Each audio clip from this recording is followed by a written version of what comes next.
Attorney Vincent Buliosi. Yes, sir. To summarize what I believe Mr. Presser said, he apparently feels that President Clinton having consensual sexual relations outside of marriage and lying about it is worse than the Bush administration taking this nation to war on a terrible lie, a war that has caused incalculable death, horror, and suffering. And I would ask Mr. Presser what previously recognized form of logic would allow such a conclusion. I'd like to give you words from Mr. Bush's own mouth that I think are relevant to this proceeding.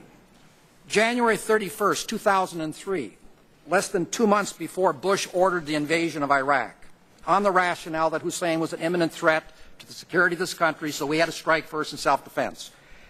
Bush and British Prime Minister Tony Blair met in the Oval Office with 6 of their top aides, including Blair's chief foreign policy advisor, David Manning. After the meeting, Manning prepared a 5-page memo stamped extremely sensitive, summarizing what was said at the meeting.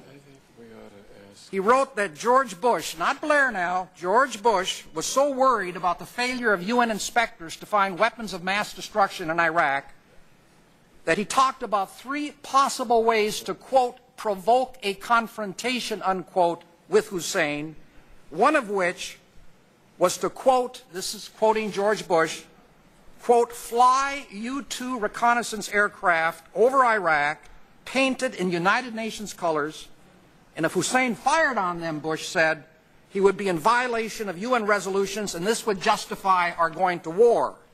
So Bush is telling the American people, telling the world, that Hussein is an imminent threat to the security of this country, but behind closed doors, George Bush was talking about how to provoke Hussein into a war.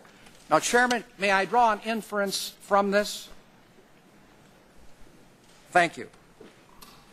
If George Bush honestly believed that Hussein was an imminent threat to the security of this country, which is the main reason he gave the American people for going to war, the thought of provoking Hussein into a war, by definition, would never, ever, ever have entered his mind. And I say this, that by taking this nation to war on a lie, all of the killings of American soldiers in Iraq became unlawful killings and therefore murder. Thank you, Jim. Professor, okay now.